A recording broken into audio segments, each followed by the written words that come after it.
রাজনীতি করছি তো আমি রাজনীতি করি তো আমি আইএসএফ করি।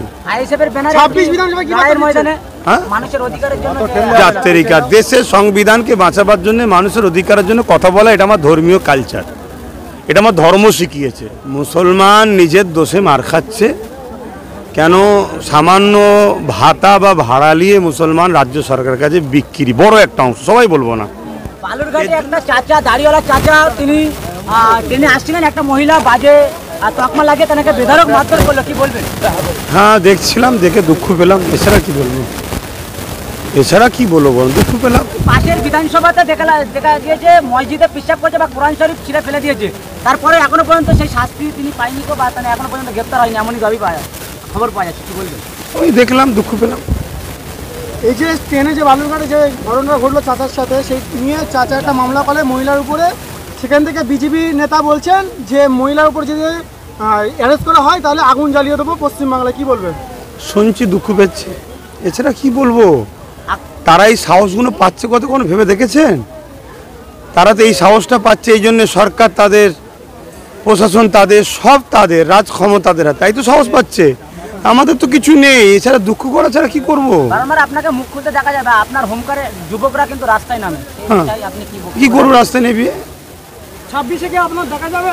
রাজ ক্ষমতা না হলে রাস্তায় নেবে, কি করবে? আইনকে হাতে তুলে নেবে, এটা কি ঠিক? একজন দায়িত্বশীল নাগরিক হিসেবে কাউকে আইন হাতে তুলে দিতে বলতে পারি না, কথা বুঝে? বড় ভাইজান যদি আমাদের নির্দেশ দেয় আগামী দিন আমরাই রাস্তায় বুঝে নেবো আমাদের অধিকার, কি বলবেন? না, আমি একটাই ইঙ্গিত দিয়েছি, আগে রাজশক্তি তৈরি করুন, আইনকে আইনের রাস্তায় চলতে দেন, প্রশাসনিক ক্ষমতা হাতে নেন, প্রশাসনের দ্বারা এই অসমাজ বিরোধী মানুষগুলোর বিচার করুন। এর জন্য যুব সমাজকে বলবো আপনারা চেষ্টা করুন। রাজ্যে পুলিশ মন্ত্রী এখনো পর্যন্ত তিনি কি সঠিক বিচার দিতে পারছেন? এইভাবে একটা মুরব্বীর উপরে আক্রমণ, কি বলবেন? ব্যর্থ কি পুলিশ মন্ত্রী? ব্যর্থ তো অনেক আগেই হয়েছে, কিন্তু কথা হচ্ছে মুসলমান নিজের দোষে মার খাচ্ছে কেন? সামান্য ভাতা বা ভাড়া নিয়ে মুসলমান রাজ্য সরকারের কাছে বিক্রি, বড় একটা অংশ, সবাই বলবো না। এর জন্য আজকে এই দুর্দশা হচ্ছে ভাই, এছাড়া আমার কিছু বলার নেই। আগামী দিনে এই প্রতিবাদের কারণে বা শক্ত একেবারে জমিন শক্ত করার জন্য বা অধিকার ছিনিয়ে নেওয়ার জন্য রাজনীতির ময়দানে কি আপনাকে দেখা যাবে? আপনি তো একেবারে রাজনীতি করছি তো আমি রাজনীতি করি তো আমি আইএসএফ করি।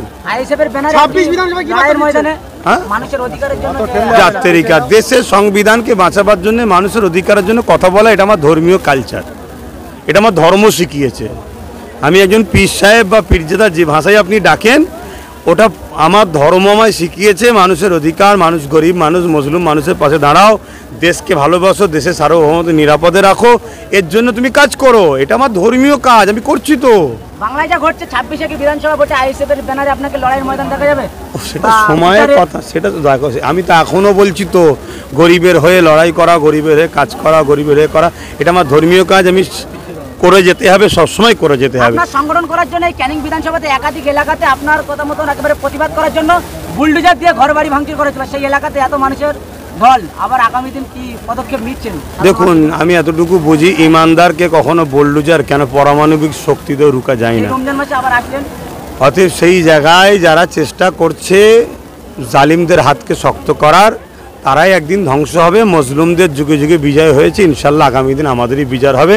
ভালো থাকেন, সুস্থ থাকেন, যেতে দেন। হ্যাঁ,